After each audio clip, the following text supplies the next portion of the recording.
할렐루야. 네, 오늘도 예배 가운데 나오신 모든 분들을 환영하고 축복합니다. 우리 옆에 계신 분들과 이렇게 인사하겠습니다. 잘 오셨습니다. 네, 여러분 더 밝은 미소로 인사해 주세요. 화나신 것 같아서 한 번만 더 우리 앞뒤로 어떤 분이 오셨는지, 우리 공동체 가운데, 우리 예배 가운데 어떤 분들이 오셨는지 이렇게 한번 쭉 둘러보시면서 다시 한번 이렇게 인사할게요. 잘 오셨습니다. 네. 네. 네, 우리가 이제 수련회가 끝나고 나서 이제 첫 주일 예배거든요. 저는 오늘의 예배가 너무 중요하다라고 생각합니다. 매 순간의 예배가 우리에게 너무 중요하지만 수련회가 끝난 첫 주, 우리가 수련회 때 결단했던 것들과 수련회 때 우리가 막 받았던 은혜들을 잘 간직할 수 있는 예배라고 저는 생각해요. 그래서 이 시간 우리 예배할 때요, 여러분들에게 조금 이렇게 하고 싶은 거는 예배 때 우리가 예배의 관객이 되지 말고 예배의 참여자가 됐으면 좋겠습니다. 그래서요, 우리 왕 되신 하나님 앞에, 우리의 유일한 관객 되신 하나님 앞에 우리가 주님 앞에 예배를 올려드렸으면 좋겠습니다.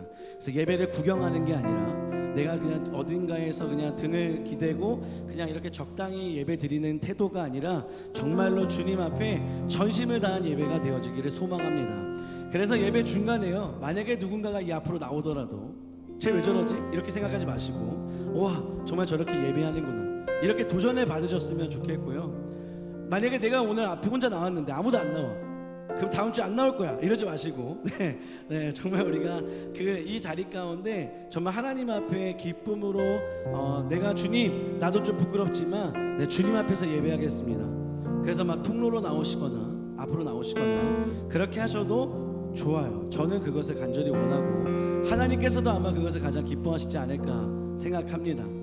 우리 같이 기도하고 우리 주님 앞에 예배하며 나아가겠습니다. 이 시간 기도하실 때 이렇게 기도하겠습니다. 하나님, 우리가 한 주간의 삶 가운데 우리가 알고 모르고 알게 모르게 그렇게 지었던 그 모든 죄들을 주님 앞에 회개합니다.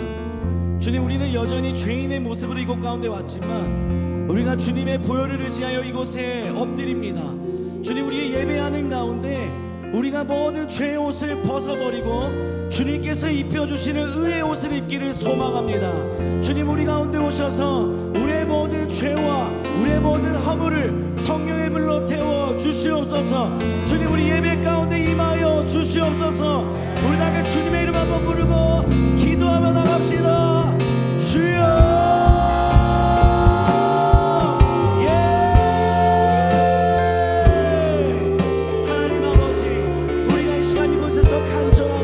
주님 앞에 예배합니다. 하나님, 우리 가운데 오셔서 우리의 이 모든 삶 가운데 오셔서 우리의 예배를 기뻐받아 주시옵소서. 하나님, 우리가 주님을 갈망합니다. 하나님의 놀라우신 능력을 갈망합니다. 주님, 이곳 가운데 오시옵소서. 하나님, 우리 가운데 우리의 예배 가운데 주님 오시옵소서. 하나님 아버지, 우리가 주님을 갈망합니다.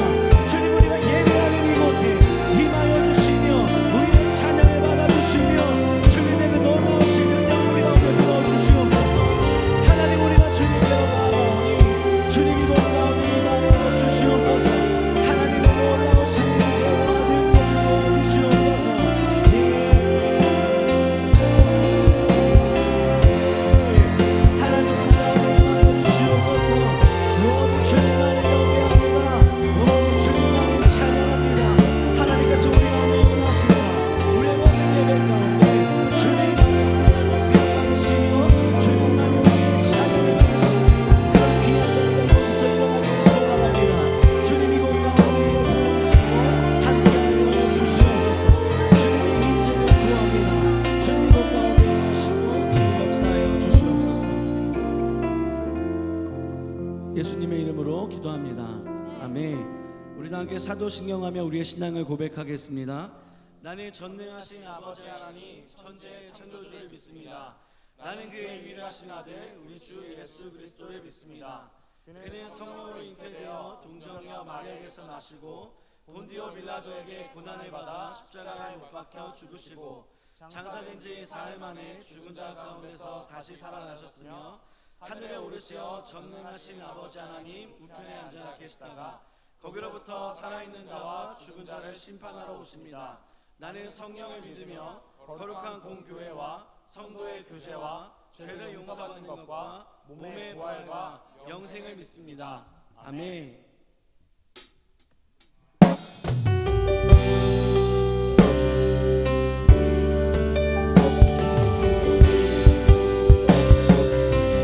우리는 주의 움직이는 교회, 우리는 주의 움직이는 이곳은 주님을 위한 자리입니다. 이곳은 주님을 위한 자리. 내가 기도하는 모든 땅 위에서 하나님의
누릴 수 있네 찬양 주님 우리 맘 열어 우리 맘 열어 모든 소리 높여서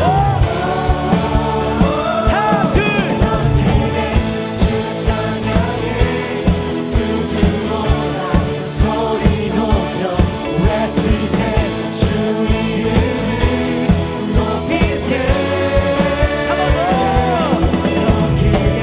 주 찬양해 누구보다 더 소리 높여 외치세 주 이름을 높이세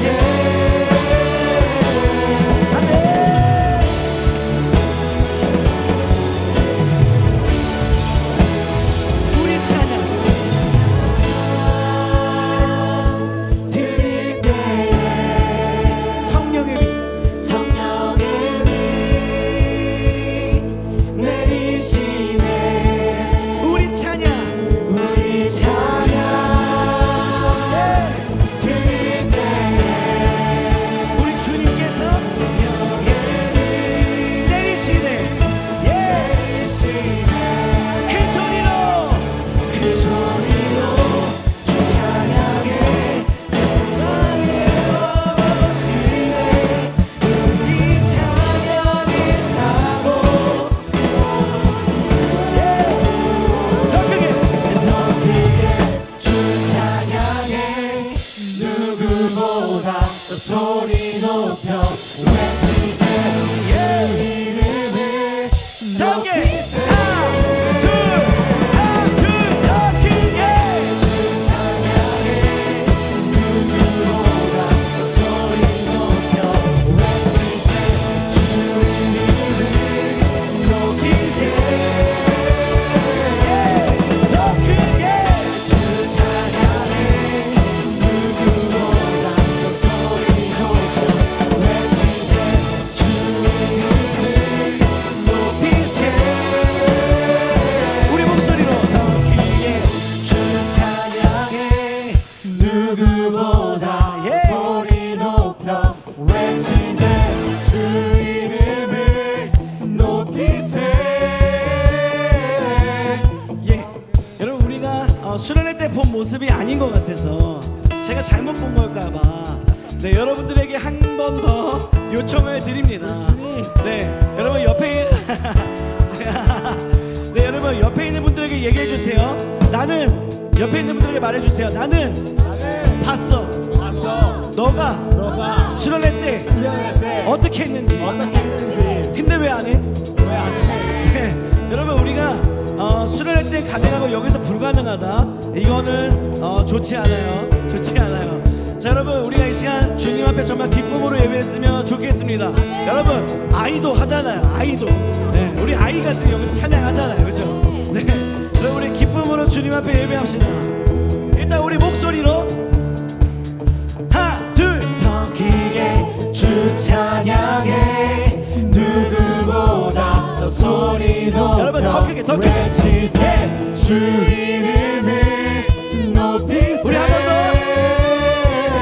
헤이 더 크게 주 찬양해 누구보다 더 소리 높여 외치세 우리 주님 앞에 기쁨 뛰며 높이세 하나 둘 더 크게 찬양해 누구보다 더 소리 높여 외치세 주 이름을 높이세 한 번 더 하나 둘 더 크게 찬양해 누구보다 더 소리 높여 외치세 주 이름을 높이세 우리 한 번 더 하나 둘 더 크게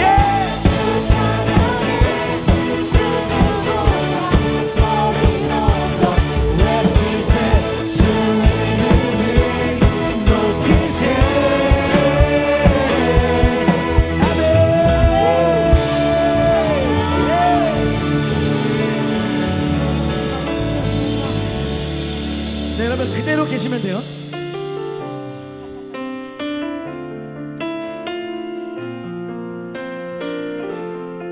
네 그대로 여러분들의 손을 앞으로 쭉 뻗어주시고요. 옆으로 돌려주세요. 우리 만나 우리 만나 예수같이 살리라. 그대 삶에서 예수를 만나 우리 만나 예수같이 살리라. 그대 삶에서 예수를 만나. 여러분 좀 웃으셔도 괜찮아요. 우리 만나 예수같이 살리라. 콕 집어주세요. 그대 삶에서 예수를 만나 우리 만나 예수같이 살리라. 그대 삶에서 예수를 만나. 제일 힘들어 보이는 분을 향해서 우리 만나 지금 어색해한다 그분한테 같이 살리라. 그대 삶에서 예수를 만나 우리 예수같이 예수같이 살리라. 그대 삶에서 예수를 고난 중에 만나 시련이 와도 길 잃어 헤매일 때도 우리는 주님의 자녀라. 주님의 자녀. 고난 중에 시련이 와도 고난 주의 시련이 길을 잃어 우리는 주님의 자녀입니다. 주님의 자녀. 우리 만나 예수같이 살리라. 그대 삶에서 예수를 만나 우리 만나 예수같이 살리라. 그대 삶에서 예수를 고난 중에 시련이 와도 고난 중에 시련이 길 잃어 헤매일 때도 우리 잊지 맙시다. 우리는 주님의 자녀. 우리 만나 예수같이 살리라. 그대 삶에서 예수를 만나 우리 만나 예수같이 살리라.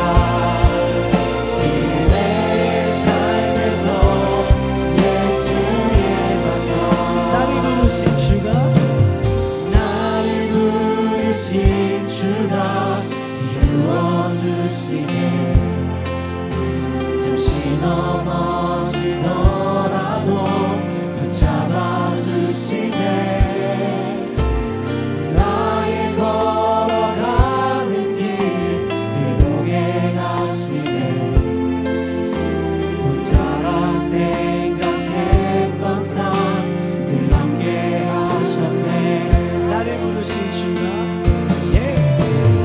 나를 부르신 주가 이루어주시네.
부르신 주가 나를 부르신 주가 이루어 주시네.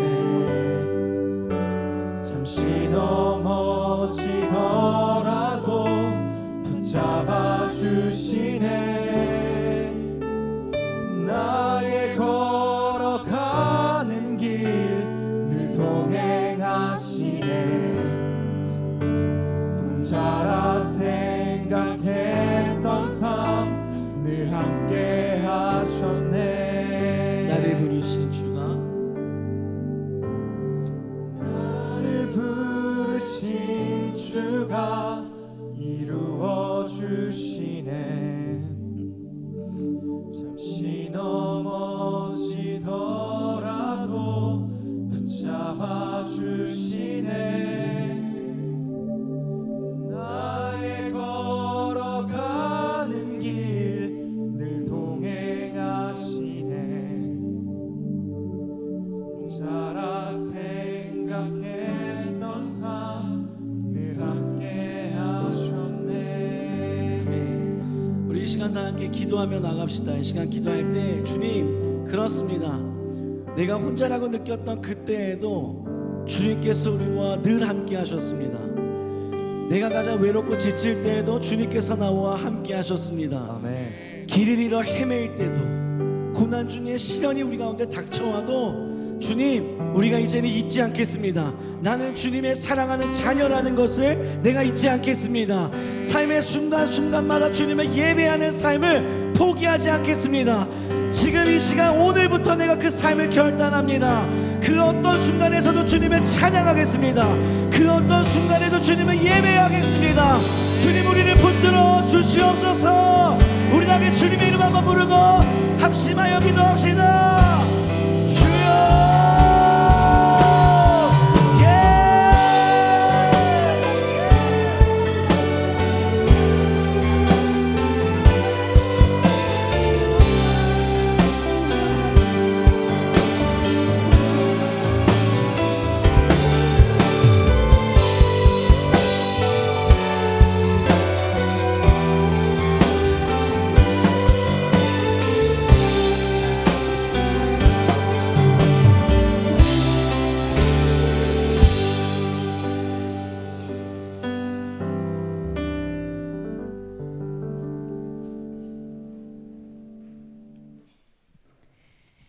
선하신 주님, 주님께서 우리를 너무나도 사랑하셔서 이 예배 자리를 허락하심에 감사드립니다. 이 예배 가운데 임하셔서 홀로 영광 받아주세요. 주님, 학예 수련회를 통해 주님의 더 깊은 은혜를 누리게 하시고 우리를 죄에서 자유케 해주심에 감사드립니다. 모든 것이 주님의 일하심이었고 성령의 역사하셨음이었음을 신뢰합니다. 주님, 수련회를 통해 우리의 죄를 보게 하시고 그 죄와 연약함에서 우리를 예수의 이름으로 건져주심에 감사를 드립니다. 우리가 복음을 아는 자로서 주님이 주신 이 값없는 사랑과 은혜를 우리가 사는 세상 가운데에 흘려보낼 수 있는 저희가 될 수 있도록 주님께서 우리와 항상 함께하여 주시옵소서. 오늘의 예배를 위하여 기도합니다.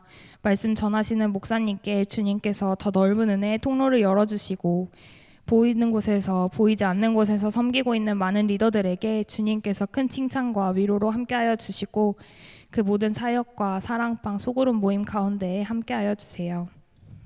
주님, 이 예배 시간이 지나 세상 속으로 나아갈 때 저희는 연약하여 또 넘어지고 끊임없는 죄와 마주하여 낙심하기도 합니다.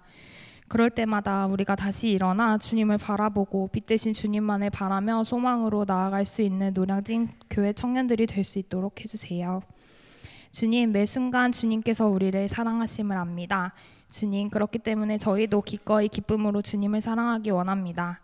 항상 감사드리며 이 모든 말씀 우리 구주 예수 그리스도의 이름으로 기도드렸습니다. 아멘.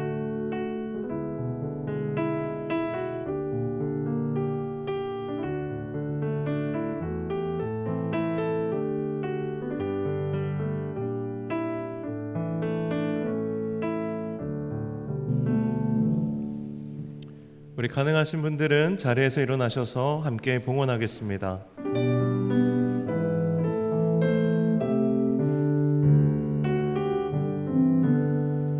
나의 보아 드리니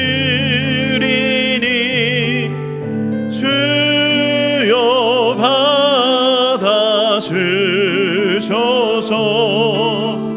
하늘나라 위하여 주 뜻대로 쓰소서. 아멘.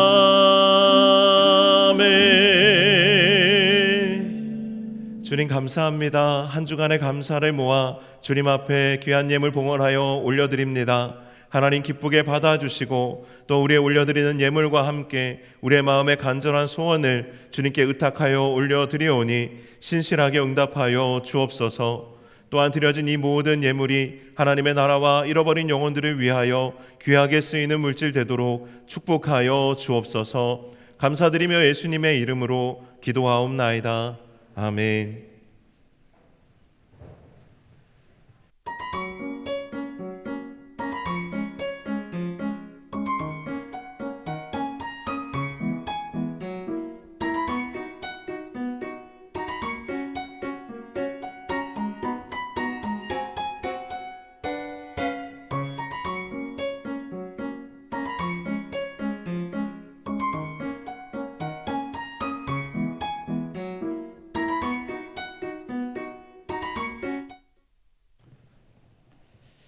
네, 여러분 며칠 만에 보는 건데도 참 얼마나 여러분 사랑스럽고 또 변함없이 멋지고 아름다우신지 모르겠습니다. 우리 서로에게 한번 우리의 마음을 고백했으면 좋겠습니다. 당신이 있어서 참 좋습니다. 네, 믿음으로 승리하세요. 네, 우리 올 한 해 우리 노량진 교회의 시그니처 인사인데요. 우리 담임 목사님 오시면 항상 하시는데 청년부 참 오랜만에 하는 것 같습니다. 여러분 모두 우리 수련회 때 받은 은혜에 또 힘입어서 이번 하반기도 믿음으로 승리했으면 좋겠습니다. 그 시작이 더 비기닝 오브 좋은 날입니다. 뭐냐면 우리가 하반기 늘 또 우리 청년부의 트레이드 마크가 뭐냐면 좋은 날이라는 전도와 그리고 또 이른 양 찾기잖아요. 그걸 이제 우리가 시작하려고 하는데 예년보다 조금 빨리 시작합니다. 왜냐하면 코로나 때문에 우리가 계속 전도하고 또 우리가 복음의 증인으로 살아가는 것을 좀 이렇게 쉬었잖아요. 이번에 좀 제대로 시작해 보려고 우리 위러브의 우리 이종현 형제 여러분 혹시 아세요? 우리 위러브는 아시죠? 거기에 이제 베이스 치는 분이 이종현 형제라고 있는데 이분이 우리와 같은 청년이에요. 하지만 또 복음의 열정을 가지고 버스킹 사역도 오래 했고요.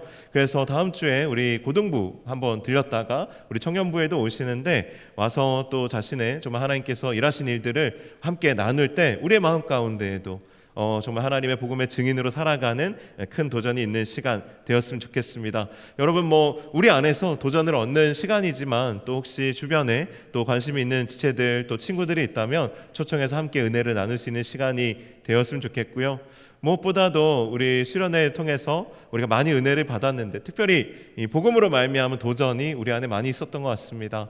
우리 청년들 중에 또 은혜를 나누실 분들이 있으시면 또 많이 우리 소리 모아나 또 간증 신청해 주셔서 함께 은혜를 또 더 풍성하게 누릴 수 있는 하반기가 되었으면 좋겠습니다. 또 그리고 우리가 받은 은혜로 그냥 딱 충분하다 그렇지 않죠. 우리가 계속해서 성장을 또 해나가야 하는 과제가 우리에게 주어졌는데 하반기 제자훈련 개강합니다. 여러분들 양육반에 머물러 있는 분들이 많아요.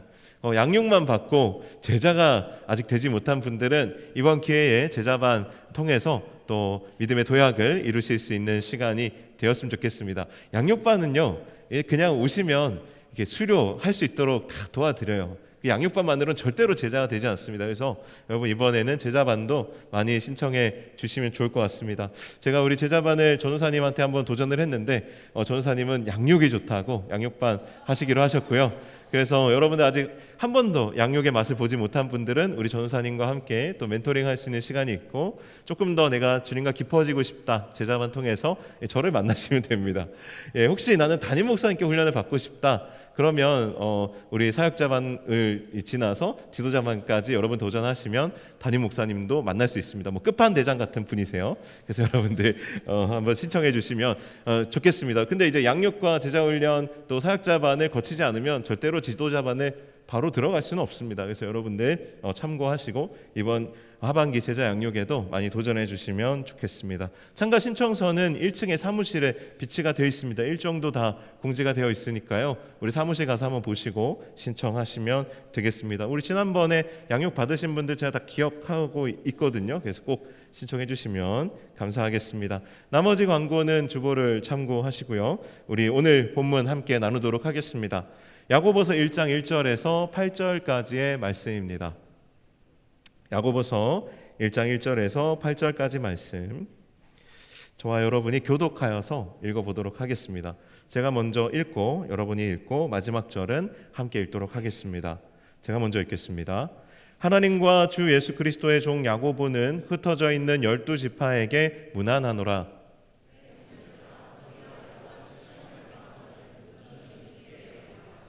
이는 너희 믿음의 시련이 인내를 만들어내는 줄 너희가 알미라.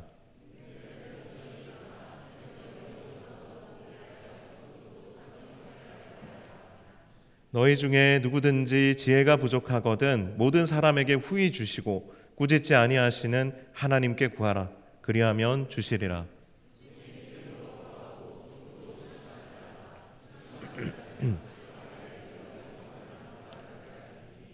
이런 사람은 무엇이든지 주께 얻기를 생각하지 말라. 함께 읽겠습니다. 두 마음을 품어 모든 일에 정함이 없는 자로다. 아멘. 네, 사랑하는 여러분, 우리 지난 주일 그리고 수련회를 통해서 우리가 로마서 말씀을 나눴습니다. 사실 로마서 말씀은 이신칭이라고 해서 우리가 오직 믿음으로 얻는 은혜에 대해서 이야기합니다. 그런데 야고보서는 마치 로마서의 잃어버린 반쪽 친구처럼 로마서의 부족함을 채워주는 성경입니다. 그래서 믿음으로 우리가 하나님의 은혜를 얻는 것은 정말 복음에 담긴 진리요 능력이지만 또한 우리가 그렇게 해서 얻은 그 믿음의 그 진짜 능력을 맛보려면 믿음의 행함이 있어야 된다. 그래서 신행일치, 믿는 것과 행하는 것이 일치하여야 그것이 살아있는 진짜 믿음이다 라고 이야기하는 것이 야고보서 말씀입니다. 그런데 야고보서가 우리에게 중요한 이유는 우리 안에 있는 믿음의 능력을 확인할 길이 없잖아요. 그것을 어떻게 확인할 수 있는가, 그리고 우리의 믿음을 구체적으로 어떻게 우리의 삶에서 우리가 활용해야 할 것인가, 어떻게 우리의 믿음을 환난과 시련 가운데에서 지켜낼 수 있는가, 이 구체적인 실제적인 지혜를 우리가 얻을 수 있는 것이 바로 야고보서 말씀입니다.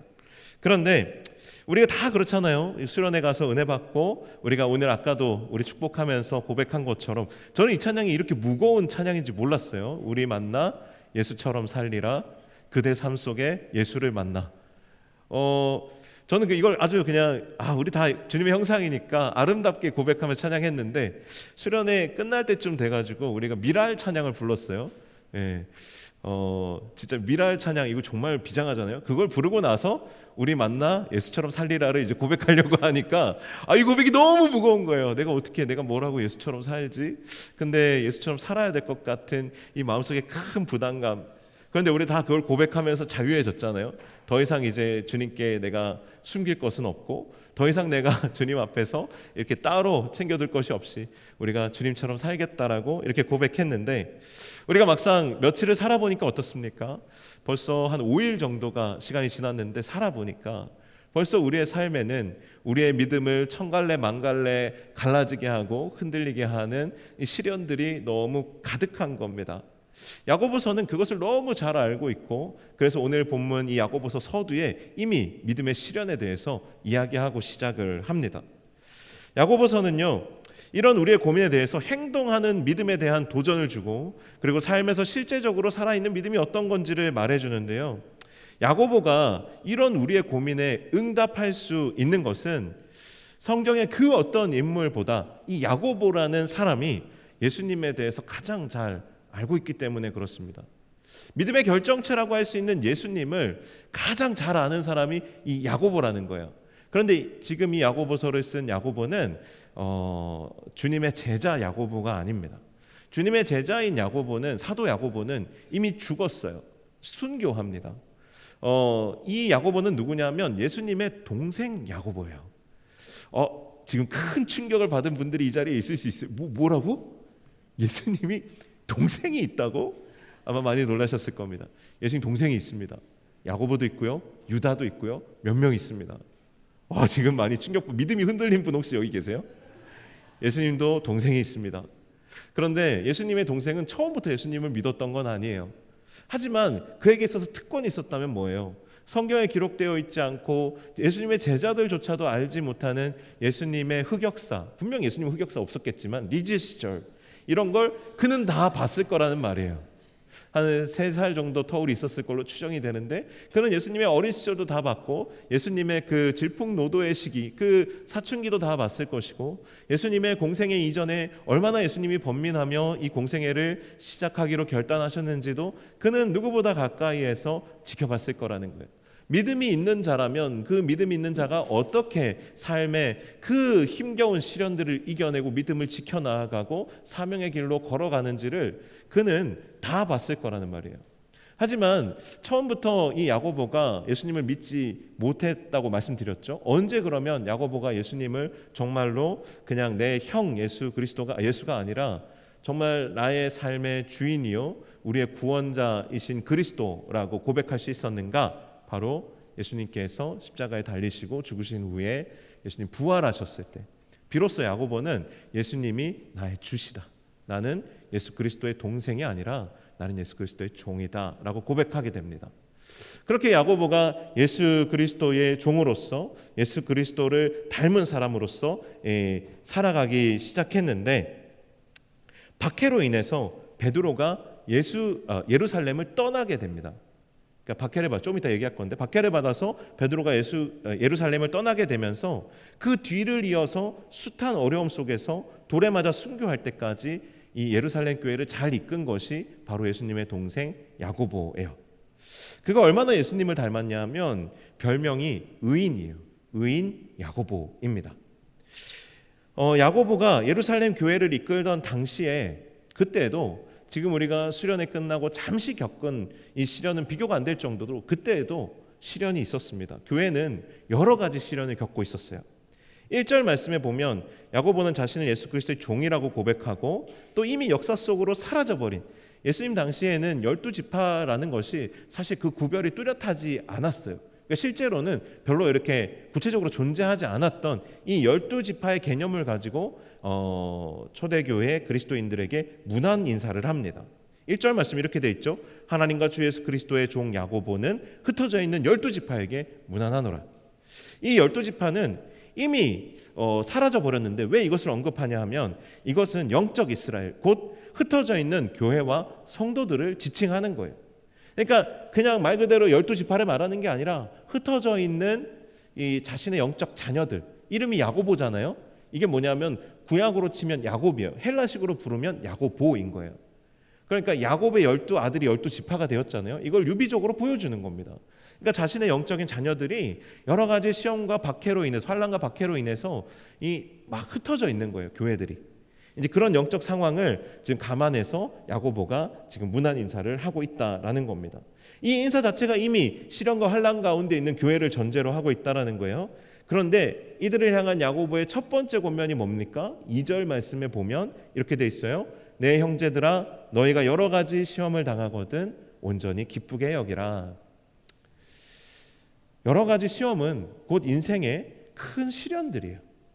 그런데 이 시련을 당할 때 야고보가 뭐라고 말합니까? 온전히 기쁘게 여기라고 말하고 있어요. 이게 말이 됩니까? 우리가 시련에 맞서는 것은 우리의 본성이 아니에요. 본능이 아닌데 이것을 당할 때에 기쁘게 여기라는 거예요. 그것도 온전히 기쁘게 여기래요. 온전히 기쁘게 여기란 말은 미생 보셨어요? 미생에서 장그래를 칭찬할 때 더할 나위 없었다 이렇게 칭찬하잖아요. 이 온전히 기뻐하라는 거는 더할 나위 없이 기뻐하라. 잘됐다. 야, 이거 너무 잘됐다라고 생각하라는 거예요. 우리의 믿음에, 우리의 삶에 시련이 올 때 야고보는 더할 나위 없이 이거 잘됐다라고 받아들이라고 이야기하고 있어요. 여러분, 보통 시련을 겪고 시험을 당하면 이거 너무 잘됐다라고 말하는 사람은 아무도 없을 겁니다. 아마 대부분은 믿음이 흔들리고 그 어려움으로 인해서 죄와 허물이 드러날 겁니다. 야고보가 예루살렘의 교회 지도자로 있을 당시에도 이런 시련들이 많았습니다. 예수님의 부활을 경험하고 오순절 성령 강림 사건이 있었죠. 그 이후에 베드로가 설교를 했고 5천 명이 회심해서 예루살렘에 하루아침에 거대한 교회가 세워졌습니다. 복음의 능력이 어마어마하죠. 이걸 우리는 두나미스, 권능이라고 말합니다. 마치 수련회를 다녀온 것처럼 초대교회는 하나님의 은혜로, 하나님의 권능으로 가득했습니다. 그런데 그 이후에 초대교회가 맞이한 상황은 어땠냐면 기독교를 이단으로 취급하는 유대교의 박해가 시작됐어요. 누가 최초의 순교자였습니까? 스데반 집사. 사도행전에 등장하는 그 스데반 집사가 최초의 순교자가 됩니다. 그리고 나서 그때부터 유대교도들이 기독교인들을 본격적으로 박해하기 시작했는데 사도행전의 표현에 따르면 잔멸할세, 바울이 그리스도인들을 잔멸하려고 온 세상을 다녔단 말이에요. 그때 잔멸한다라는 표현은 이 큰 멧돼지가 밭에 들어가서 그 밭을 엉망진창으로 만들어 놓는 이런 모습을 잔멸이라고 하는 거예요. 교회가 풍비박산이 나고요, 산산조각이 났습니다. 그래서 그 5천 명이 넘던 교인들은요, 온 천지 사방으로 뿔뿔이 흩어지게 됩니다. 이게 당시의 박해 상황이었어요. 교회 안에 어마어마한 고통이 있었고요, 동족 간에 죽이고 고문하고 배신하는 일들이 그때 당시 이미 너무 많았습니다. 그리고 그 이후에 헤롯 아그리빠가 유다를 다스리게 되면서 이제는 정치적으로도 박해가 시작됐어요. 사도 야고보, 아까 이야기했던 지금 예수님의 동생 야고보 말고 이 헤롯 아그리빠가 사도 야고보를 잡아서 사형시킵니다. 사도 중에는 첫 번째 순교의 열매가 됐어요. 그러니까 유대인들의 반응이 어땠냐면 잘한다, 너무 잘한다, 헤롯 아그리빠 당신이 왕이 되니까 뭔가 제대로 돌아가기 시작한다, 이렇게 평가했어요. 그러니까 헤롯 아그리빠가 어땠냐면 신이 났습니다. 아 그래? 이 야고보를 죽이니까 너네가 이렇게 좋아했단 말이지? 그러면 내가 기독교의 제일 최고 지도자, 그러니까 예루살렘 교회의 수장이었던 베드로를 내가 그럼 이번에 잡아 죽여줄게 하고 베드로를 잡아다가 옥에 가뒀어요. 그런데 하나님께서 베드로에게 아직 사명이 남아있었기 때문에 그를 죽음에 내어주지 않으시고 그를 기적적으로 탈출시키십니다. 하지만 그런 베드로가 예루살렘에 계속 남아있을 수가 없죠. 그래서 베드로는 빌립보 가이사랴로 도망했다가 결국 로마로 들어가서 이제 사역을 하게 됩니다. 그러면 이 예루살렘 교회의 지도자가 비었잖아요. 그럼 그때 당시에 베드로와 더불어서 예루살렘 교회의 든든한 두 기둥이었던 사람이 누구냐? 바로 이 야고보예요. 야고보가 예루살렘 교회의 리더십을 맡아서 이 교회를 정말 잘 꾸려갑니다. 하지만 이런 외적인 박해만 있었던 것이 아니라 우리의 믿음을 흔들리게 하고 배교하게 하고 천갈래 만갈래 갈라지게 하는 이런 박해만 있었던 것이 아니라 내부적으로도 큰 어려움이 닥쳤어요. 아가보라는 사람이 예루살렘에 큰 기근이 곧 닥칠 거라는 예언을 했어요. 그리고 불과 1년이 채 지나지 않아서 실제로 팔레스타인 전역에 대기근이 발생하게 됩니다. 정말 힘들고 어려운 기근이었어요. 그래서 예루살렘 교회도 먹고 사는 것이 힘들 정도, 신앙의 문제가 아니라 먹고 사는 것이 힘들 정도로 큰 어려움이 됐고, 그랬을 때 누가 가장 큰 피해를 받았느냐? 가난한 사람들, 약한 사람들이 정말 상대적으로 더 많은 피해를 당했고 큰 어려움을 겪었고 빈부의 격차가 극명하게 갈리기 시작했어요. 교회 안에도 그런 환란이 있었고 그런 극한의 상황이 우리에게 펼쳐지면 어떤 일이 일어나냐 하면 우리 안에 있는 숨겨두었던 그런 죄성들이 다 드러나는 거예요. 생존을 핑계로 우리 안에 있는 모든 죄악들이 다 드러나는 겁니다. 우리 수련회 가서 로마서에 기록되어 있는 우리 안에 내재되어 있는 죄성들 21가지, 로마서 1장에 기록되어 있는 그 죄들을 우리가 하나하나 언급했는데요. 그런 우리 안에 있는 숨겨져 있던 죄들이 다 드러나기 시작하는 거예요. 야고보는요, 예루살렘 교회를 이끌어가면서 박해와 또 대기근이라는 큰 시련에 맞닥뜨려야 했습니다. 그 안에서 드러난 것이 뭐였냐면 우리 안에 있는 죄성과 우리 안에 있는 믿음이 흔들리는 일들이었어요. 그럼 그런 일들이 성경 안에만 일어나느냐? 그렇지 않죠. 우리 현재 이 현대를 살아가는 우리에게도 그런 일들이 일어납니다. 최근에 제가 아주 충격적인 기사를 하나 봤어요. 노르웨이의 등반가가 그 히말라야의 14개의 그런 마천루를 등반하는, 그것을 세계에서 가장 짧은 기간 안에 그것을 등반하는 기록을 세우는 과정에서 같은 팀은 아니었지만 죽어가던 그 셰파라고 하는 그 짐꾼을 방치하는 그런 사건이 있었죠. 그래서 뉴스에 이것이 굉장히 크게 많이 화제가 되었습니다. 이런 일들이 왜 일어날까를 생각을 해보면 그 사람이 평소에 악한 사람이기 때문이 아니에요. 극한의 상황에 처하게 되면 사람이 판단력이 흐트러질 수밖에 없습니다. 극한의 어려움, 히말라야 같은 높은 고산지대를 등반한다는 건 목숨을 걸고 하는 일들이에요. 그래서 어마어마한 준비를 하고 거기를 오르지만 그럼에도 불구하고 그것이 정말 우리의 정말 뭐랄까요? 우리에게 큰 시련이 됩니다. 그럼 그때 우리가 인생의 어떤 큰 의미나 우리의 인생의 어떤 큰 목표들, 어떤 진리의 큰 깨달음을 얻게 되는 것이 아니고 뭘 우리가 깨닫게 되냐 하면 내가 어떤 사람인지를 깨닫게 돼요. 내 밑바닥에 있는 진짜 나의 연약함이 뭔지를 철저하게 직면하게 됩니다. 내가 얼마나 이기적이고 내가 얼마나 자기중심적인지를, 그리고 내가 정말 나의 유익을 위해서 다른 사람들을 얼마나 많이 학대하고 혹독하게 대할 수 있는지, 그것들을 깨닫게 된다라는 겁니다. 우리의 삶에서도 정말 우리를 조바심 나게 하고 불안하게 하고 크게 위축되게 할 때 우리는 우리 안에 있는 죄성들을 정말 직면하게 되어져요. 제가요 너무 진지해지는 것 같아가지고 수련회 끝나고 뒤풀이를 하면서 놀이공원에 갔어요. 그런데 되게 해맑은 청년들의 웃음에 이끌려서 저는 T-익스프레스라는 놀이기구를 타게 됩니다. 저는 그걸 타게 될 때까지 아직 그게 얼마나 제 믿음에 큰 모험이 될 줄을 몰랐어요. 저는요 그걸 타면서요 와 진짜 천국과 지옥을 많이 오갔습니다. 주님 감사합니다. 주님 저에게 어떻게 이러실 수가 있어요. 그러면서 저는 제 앞에 있는 바를 그 어느 때보다도 꽉 붙잡았어요. 제 인생에서 정말 주님을 이렇게 붙잡았다면 저는 여기 없을 거예요. 이미 승천했을 겁니다. 제가 그걸 타기 전에 안내하시는 분이 그렇게 말했어요. 이 롤러코스터는 그냥 서너 번 이렇게 내려오는 그런 롤러코스터가 아니고 12번을 떨어진대요. 와, 정말 그 12번 끝나지 않더라고요. 처음에는 막 소리를 지렀어요. 으아! 근데 나중에는 왜 안 끝나? 마지막에 제발 살려주세요로 끝났어요. 제 밑바닥이 드러나더라고요. 인생에 시련이 오면 정말 우리의 믿음은 찾아볼 수가 없고요. 우리의 믿음은 천갈래 만갈래로 갈라지고요. 정말 부끄러움을 모르게 되더라고요. 우리의 인생에 우리가 웃으면서 이야기했지만 우리의 인생에 크고 작은 고난들이 올 때 우리는 그렇게 바닥을 드러내고 우리의 믿음은 천갈래 만갈래 갈라지게 된다라는 겁니다. 우리가 쓰고 있던 모든 고상한 가면들이 벗겨지고 진짜 모습이 드러나는 거예요. 이런 우리의 자신을 보게 하는 시련을 우리가 어떻게 기쁘게 여길 수 있냐라는 거죠. 롤러코스터 타고 나면 사진을 볼 수 있어요. 제가 12번 칸에 탔는데 묻더라고요. 몇 번 칸에 타셨어요? 12번이요. 사진을 보는 순간 저는 그냥 보고 싶지 않았어요. 그걸 사는 사람이 있나 싶었어요. 기뻐할 수가 없죠.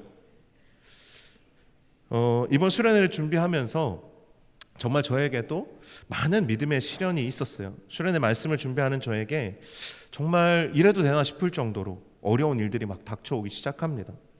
수련회 3주 전에요. 이 자리에서 청년부 여름 수련회를 위한 청년부 주간 금요 성령 기도회가 있었어요. 그런데 그날 갑자기 저희 집에 큰 애가 며칠 고열로 좀 앓고 있었거든요. 그런데 이제 열이 떨어지지 않아서 응급실에 갔어요. 그런데 응급실에 갔다가 심근염이라는 병을 진단을 받고 급하게 입원을 하게 됐습니다. 의사가요 이렇게 말했어요. 아이가 오늘 밤에 중환자실로 옮길 수도 있으니까 마음의 준비를 하십시오. 제가 이 자리에서 예배를 인도를 하는데 간신히 마음을 추스리고 예배는 드렸지만 정신이 하나도 없었어요. 끝나고 나서 담임 목사님 옆에 앉아 계시는데 목사님 지금 제가 이런 상황이고 기도해 주세요 했는데 목사님이 기도해 주셨어요. 기도를 받는데 제 마음이 너무 두렵고 무서워서 눈물이 멈추질 않는 거예요. 제가 T거든요. 웬만하면 울지 않는데 제가 여기서 오열을 했어요. 아마 여러분 많이 못 보셨을 텐데 근데 다행히 고비를 넘기고 이틀이 지났습니다. 청년부 예배를 드렸어요. 이 자리에서 똑같이 예배를 드렸는데 예배를 드리고 나오는데 아내에게 연락이 온 거예요. 이번에는 막내가 다쳐서 응급실에 갔다는 거예요. 막내가 여기 드림랜드에서 놀다가 입술이 많이 찢어서 한 이만큼 찢어졌어요. 그래서 엄마도 없는데 사모님들이 도와주셔서 이제 응급실에 갔고 저도 이제 정신없이 이제 우리 임원들에게 수련회 준비를 맡기고 응급실로 달려갔어요. 의사가 이제 수면 마취 상태인 애 입술을 꿰매고 있는데 제 머리가 하얘지더라고요. 일주일이 지났어요. 또 큰애도 다행히 상태가 호전돼서 퇴원했고 막내도 입술이 잘 아물어서 크게 흉터 없이 치료가 됐는데 이번에는 아내가 이제 아들이 입원해 있는 동안 무리를 했는지 갑자기 왼쪽이죠. 왼쪽 제가 T여가지고 왼쪽에 대상포진이 올라온 거예요. 아내를 데리고 병원에 다녀오는데 이 내색하지는 않았지만 이게 너무 마음이 속상한 거예요. 하나님 이거 너무 하실 거 아닙니까? 수련회를 앞두고 저에게 왜 이런 일이 일어납니까? 이거 하지 말라는 건가요? 지금이라도 다른 강사 알아볼까요? 믿음이 흔들리는 거예요. 여러분 이럴 때 어떻게 해야 됩니까? 여러분 어떻게 하시겠어요? 목사니까 그냥 해야 됩니까? 저도 목사이기 이전에 한 인간이잖아요. 시험에 들더라고요. 어렵더라고요. 제가 이해가 됐어요. 왜 수련회를 안 오는지. 가려고 하는데 나무 자꾸 힘든 시련이 닥쳐오니까 안 가고 싶은 거지. 가지 말라는 건가? 며칠이 지나서 너무 힘들어가지고요. 제가 수요 기도회를 인도하면서 수련회 위해서 기도할 때 청년들에게 기도 부탁을 했어요. 힘들 때 어떻게 해야 돼요? 기도해야 되잖아요. 그러고 나서 며칠이 지나고 주일에 이제 마지막 기도회를 하는데 그때쯤이었나 한 청년이 저한테 와서 그래요. 하나님 저희 집 하나님께서 목사님 둘째 저희 집에 제일 건강한 애 있거든요. 걔에 대한 마음을 주셔서 둘째 건강을 위해서 기도했다는 거예요. 제가 그랬어요. 야 지금 걔가 우리 집 제일 건강하다. 걔는 아무 문제 없어. 걱정하지 마. 그랬는데 수련회를 이틀 앞두고 금요일 밤이었어요. 제일 건강했던 둘째가 이제 장염으로 아프기 시작하는 거예요. 계속 설사하고. 저희 아내는요. 수련회 기간 내내 집에서 애들 돌보고 월요일 화요일 병원 다녔어요. 수련회를 앞두고 이런 일들을 겪으면서 제가 할 수 있는 일은 뭐 없어요. 기도밖에 없었어요. 제 마음속에 하나님 어떤 마음을 주셨냐면 하나님 은혜의 통로를 막으려는 악한 세력들을 물리쳐 주시고 이 은혜의 통로를 열어주십시오. 이 기도만 했어요. 저뿐만 아니라 우리 리더들과 섬기는 스태프들, 조장들까지 은혜의 통로를 열어주십시오. 기도했습니다. 이게 저에게 주신 하나님의 분명한 마음이었어요. 은혜의 통로를 열어달라고 기도해야 되겠구나. 왜냐하면 계속 이 은혜의 통로를 닫으려고 하는 그런 상황과 영적 공격들이 있으니까요. 그랬더니 어떤 일들이 일어났는지 아십니까? 하나님께서 저를 수련회 기간에 일어난 놀라운 일들의 증인이 되게 하셨어요. 제 가슴이 벅차더라고요. 로마서 말씀으로 복음의 능력을 선포하고 합심하여서 기도하는데 회개하는 사람들마다 죄에 매여 있던 결박들이 하나하나 끊어지는 거예요. 툭툭 끊어지는 거예요. 저는 보이는 거예요. 이 앞에 있는 친구, 이 앞에 있는 친구들. 그냥 한 사람이 툭 하고 끊어지는데 그 주변에 있는 사람들이 함께 다 은혜를 받는 거예요. 마치 하나님께서 가위를 들고 다니면서 정말 우리의 묶여있는 영적 결박들을 끊어주시는 것 같았어요. 어두웠던 얼굴들이 밝아지고요. 회복됐어요. 우리 성현이 얼굴도 완전히 달라졌어요. 어린아이처럼 됐어요. 오늘 축복하는데 웃고 있는 거 참 너무 사랑스럽더라. 그러니까 진짜 웃음이 회복된 친구들이 있었어요. 하나하나 나열하자면 며칠을 이야기해도 다 못할 정도로 이번 한 주간 정말 많이 나눔이 풍성했습니다. 너무 많은 일들이 일어났습니다. 이렇게 하나님께서 강력하게 역사하시는 것을 저도 참 처음 본 것 같아요. 그렇게 수련회를 마치고 돌아오는 길에 차 안에서 아내에게 문자가 왔습니다. 수련회 마치는 날이 우리 큰애 신근염으로 입원했던 애 있잖아요. 신근염 후유증이 있는지 확인하는 심장 초음파 날이었어요. 좀 마음이 이제 긴장이 되죠. 그런데 아내 문자를 딱 열어보는데 완치 판정을 받았다는 거예요. 와, 진짜 이게 박수를 쳐준다고 하나님께서. 네. 근데 이번 수련회를 통해서 하나님께서 저에게 경험하게 하신 일이에요. 수련회를 이제 시작한다고 이 자리에서 선포할 때 저희가 입원했거든요. 그런데 수련회 마지막 날 진짜 이 수련회 정말 은혜 가운데 잘 마치고 정말 이 싸움을 공동체가 함께 감당해냈더니 하나님께서 제 아들도 돌려주시더라고요. 완치됐어요. 얼마나 마음이 행복했는지 몰라요. 여러분 믿음의 시련은요 우리의 믿음을 흔들어 놓고 우리의 믿음이 갈라지게 합니다. 너무 치사해요. 제가 뭐 두려운 게 있겠어요? 뭐 무서운 게 있겠습니까? 그런데 자녀를 키우다 보면요 부모는 제일 무서운 게 자녀들이에요. 자녀들은 약하잖아요. 정말 사단은 치사해요. 가장 약한 부분을 늘 건드려요. 우리의 신앙생활에서도 마찬가지예요. 늘 시험에 드는 것에 시험에 들게 만들어요. 넘어지게 하고요. 육신에서도 가장 약한 부분을 건드립니다. 우리가 늘 직장 문제, 일 문제 넘어지는 것 같죠. 우리가 그걸 우리의 제일 약한 부분이기 때문에 거기에 걸려 넘어지는 거예요. 늘 인간관계에 걸려 넘어지는 것 같죠. 우리의 가장 약한 부분이기 때문에 그렇습니다. 늘 체력에, 내 육신에, 그 연약함에, 내 어떤 지병에 매여 있는 것 같죠. 그게 우리의 가장 약한 부분이기 때문에 계속 그걸 통해서 공격당하는 거예요. 우리가 이 세상에서 믿음의 시련을 항상 그 부분을 통해서 당해요. 하지만 이 야고보는 뭐라고 말해요? 그 부분으로 인해서 시험에 당할 때 오히려 그것을 눌려서 당황하고 겁먹고 두려워하고 포기하지 말고 오히려 기쁘게 여기라는 거예요. 왜냐하면 그 시련이 우리에게 주는 유익이 있기 때문이에요. 그 시련을 믿음을 통해서 넘어섰을 때, 하나님을 의지하고 그것을 넘어서기로 결단했을 때 우리에게 주시는 유익이 있기 때문이에요. 야고보는요 3가지 유익이 있다고 말해요. 첫 번째는요, 우리가 가진 믿음의 진정성이 밝혀지는 유익이 있다는 거예요. 시련이 없으면 그 안에, 그 사람 안에 들어있는 그 믿음이 진짜인지 아닌지, 그 사람의 속사람이 정말로 거듭났는지 아닌지 알 수 없어요. 수련회를 갔다 왔어요. 와, 나 은혜 받았다. 근데 그 사람이 진짜 은혜 받았는지 어떻게 알아요? 아무도 몰라요. 그 사람의 말만 가지고 어떻게 믿어요? 그 사람이 수련회 이후의 삶 속에서 어떻게 믿음의 결단을 통해서 자신의 믿음의 시련을 넘어서는가를 보면 알 수 있어요. 그런데 그것이 그냥 자기 만족을 위해서 시련을 통과하는 것이 아니고 그것을 통해서 하나님께 영광 돌릴 수 있기 때문이에요.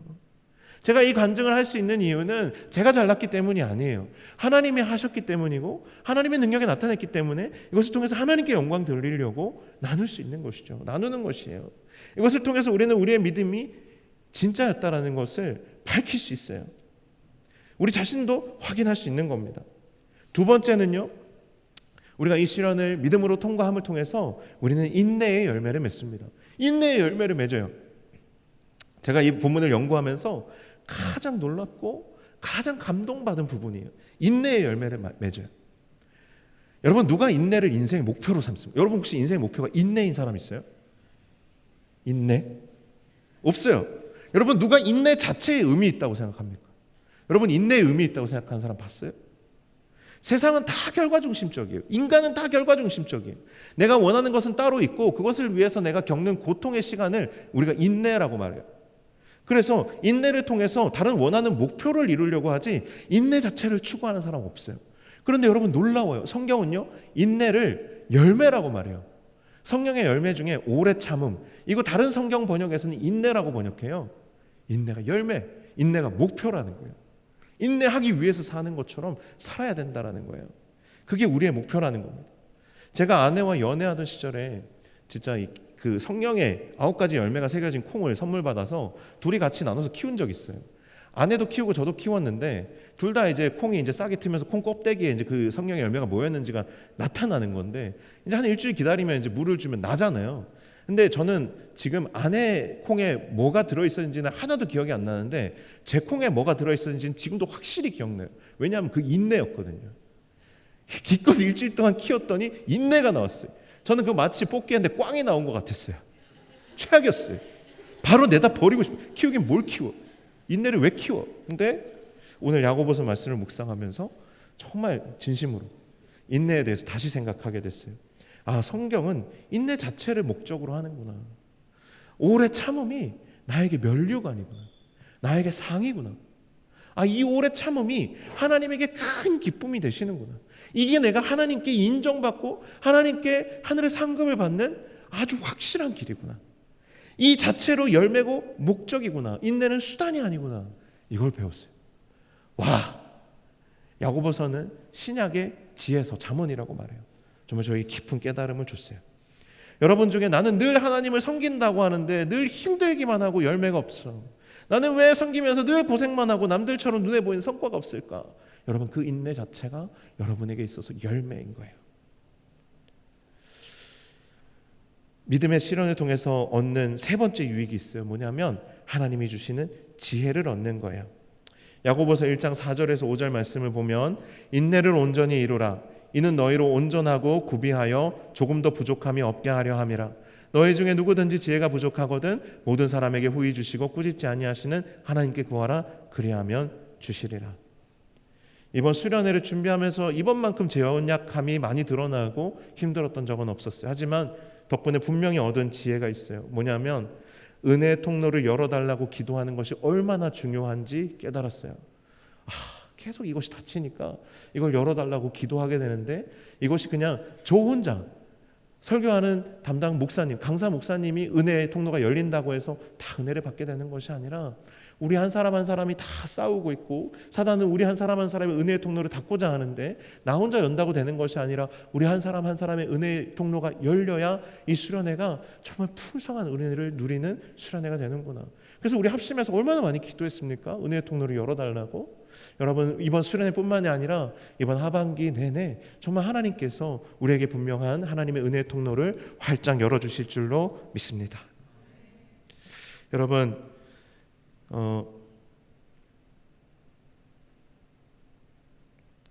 우리 모두 마찬가지예요.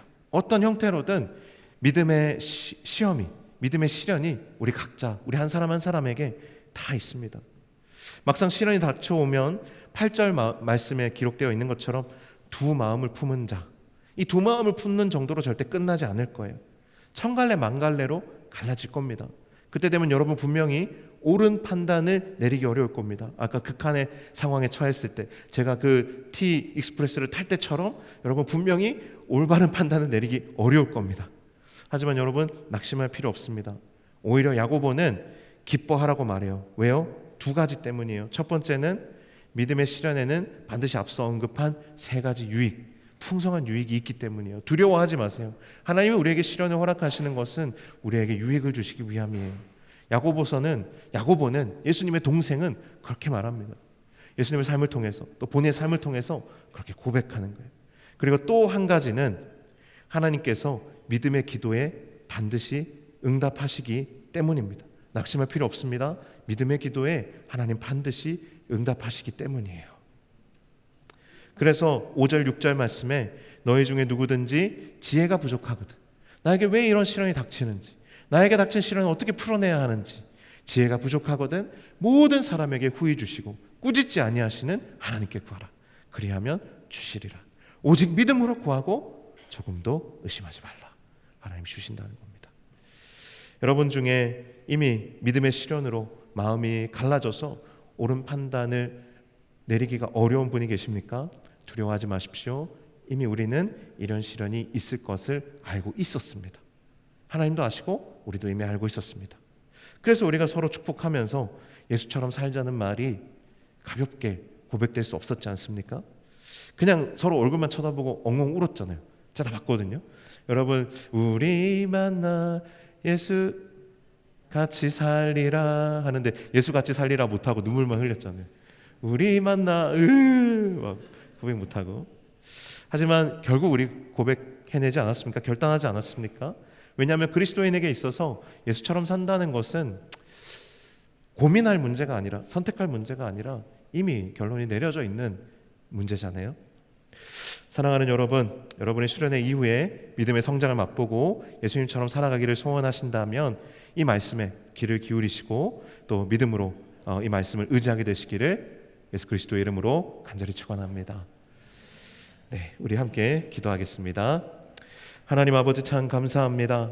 오늘 이 말씀을 참 다시 한번 우리가 묵상하고 또 함께 서로 나누며 믿음으로 살기를, 또 믿음으로 도전하기를 하나님 이 시간 하나님 우리의 마음 가운데 나누었습니다. 하나님 기억하여 주시고 우리가 이 시간 함께 찬양하고 기도할 때에 정말 이 믿음의 결단이 더욱 깊어질 수 있도록 인도하여 주옵소서. 감사드리며 예수님의 이름으로 기도하옵나이다. 아멘. 참 어려운 고백의 찬양, 우리 만나 예수처럼 예수같이 살리라. 제가 알고 보니까 이거 우리 전우사님이 만든 곡이더라고요. 그래서 힘이 있었나 봐요. 왜냐하면 우리가 마음을 담아서 우리의 고백으로 고백했기 때문이죠. 우리 시간 자리에서 일어나서 먼저는 하나님 앞에서, 그리고 또 서로에게 이 찬양을 함께 고백하고 정말 믿음의 시련이 우리에게 다가와도 낙심하지 않고 예수처럼 살아가겠습니다. 우리 같이 고백할 수 있으면 좋겠습니다. 같이 찬양하겠습니다.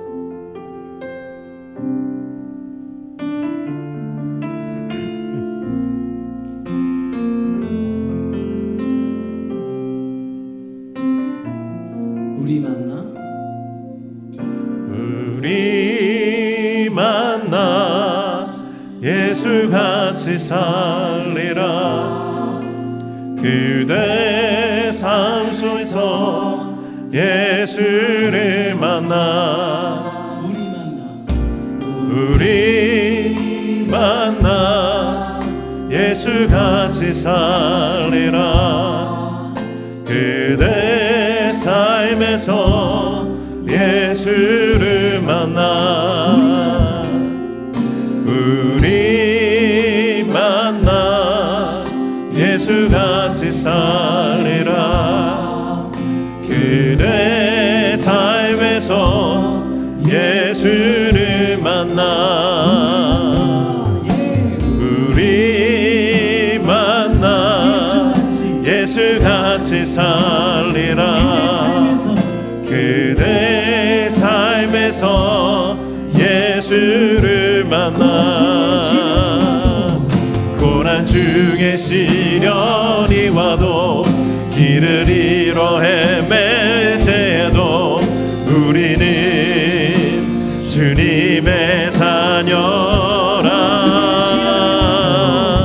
고난 중에 시련이 와도 길을 잃어 헤매일 때도 우리는 주님의 자녀라.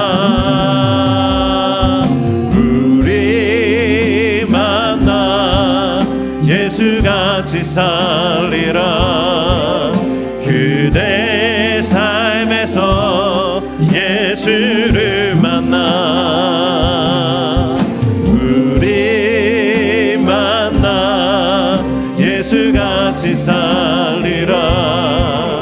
그대 삶에서 예수를 만나 고난 중에 시련이 와도 길을 잃어 헤맬 때도 고난 중에 시련이 와도 길을 잃어 헤맬 때에도 고난 중에 아멘 길을 잃어 헤매일 때도 우리는 아멘 주님의 자녀라. 아멘 우리 만나 예수같이 살리라. 그대 삶에서 예수를 만나 우리 만나 예수같이 살리라. 그대 삶에서 예수를 만나 우리 만나 예수같이 살리라. 그대 삶에서 예수를 만나 고난 중에 시련이 와도 길을 잃어 헤매일 때도 우리는 주님의 자녀라. 고난 중에 시련이 와도 길을 잃어 헤매일 때도 우리는 주님의 자녀라. 우리 만나 예수같이 살리라. 그대 삶에서 예수를 만나 우리 만나 예수같이 살리라. 그대 삶에서 예수를 만나 아멘. 우리 초대교회는요 인생의 시련, 믿음의 어떤 시련, 인생의 고난, 어려움, 아픔, 환난, 정말 내가 믿음을 지킬 수 없을 정도의 그런 강한 정말 내 상황적인, 내 육체적인, 내 내면적인 어려움들이 닥칠 때마다 그걸 묵상했어요. 주님이 이런 고난을 다 겪으셨구나. 왜냐하면 초대교회 성도들에게는, 특히 야고보에게는 예수님은 너무 가까운 사람이었고 예수님은 늘 고뇌하는 분이셨어요.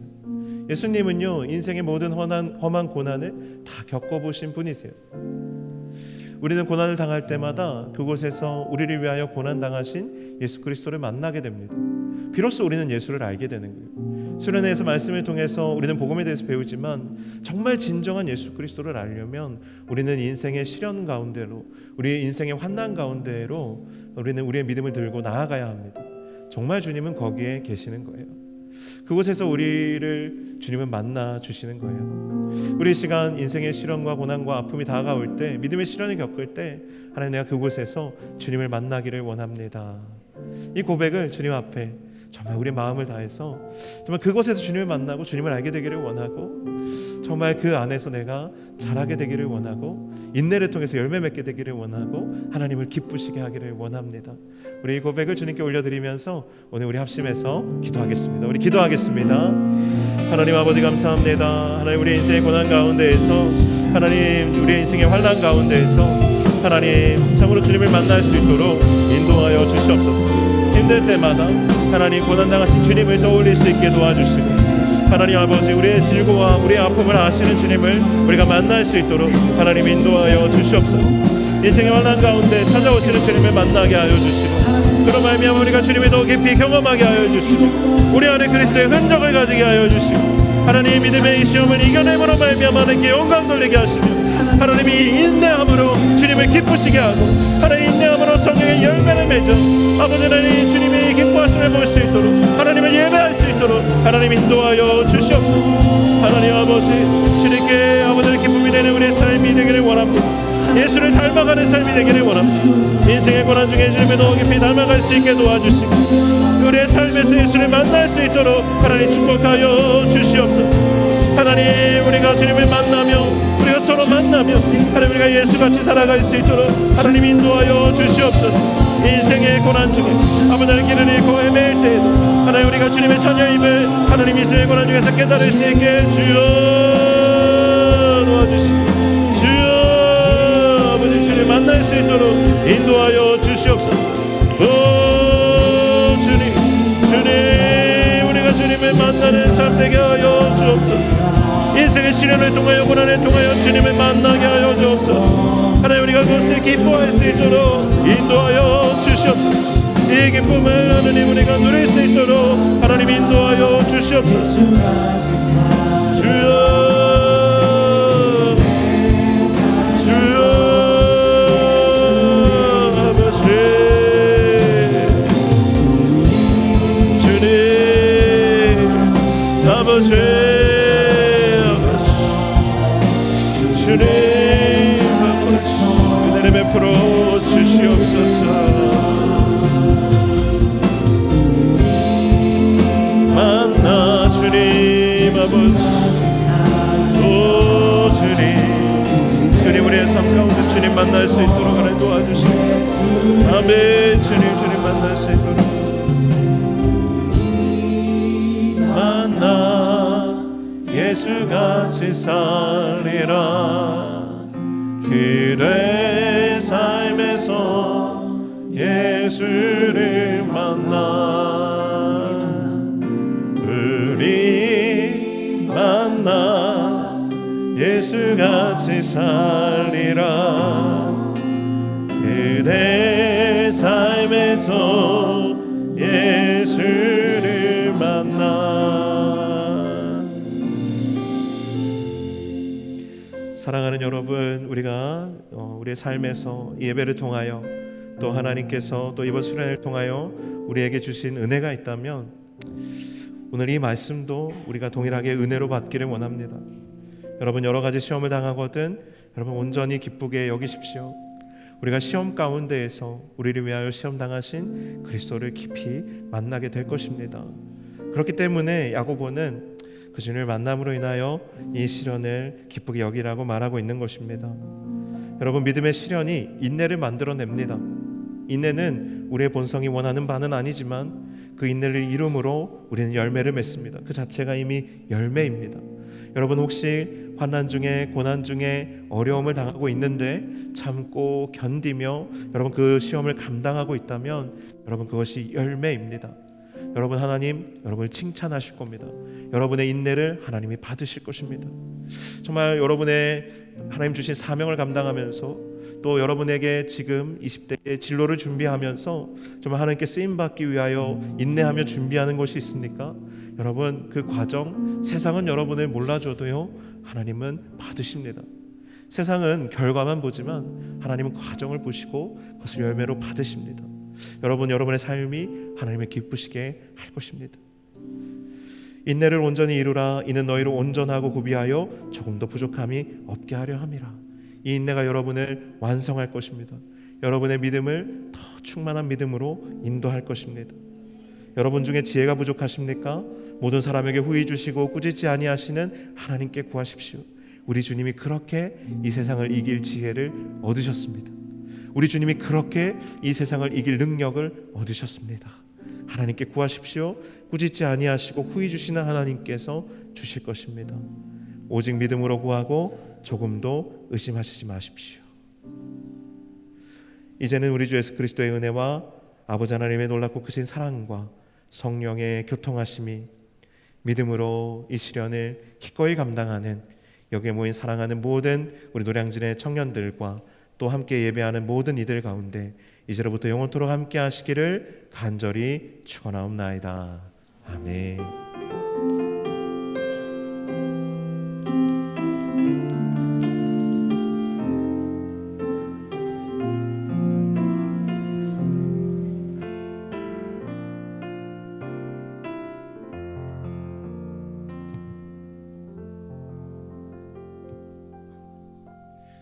네, 안녕하세요. 청년부 총무한승규입니다.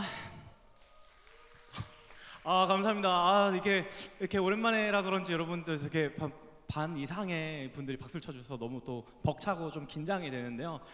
네, 오늘은 제가 오랜만인 만큼 목사님께서 앞서서 좀 되게 중요한 소식은 많이 말씀해 주셨지만 이렇게 여러분들 얼굴 보고 싶은 마음 욕심에 좀 나오게 되었습니다. 그래도 하나 중요한 소식은 오늘 새가족부 모임은 그 기존의 장소가 아니라 푸른초장에서 진행된다고 하는데요. 오늘 새로 오신 분들은 새가족부 등록처에서 만나서 함께 출발한다고 하니까 그곳으로 가주시면 될 것 같아요.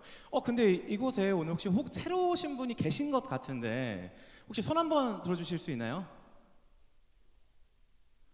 네, 그럼 들으셨다고 생각하고 뭐 어디 계신지 추측하고 공동체의 진심인 노량진교회 청년부에 오신 것을 진심으로 환영합니다. 되게 가족 단위로 오신 것 같았는데. 알겠습니다. 네, 알겠습니다.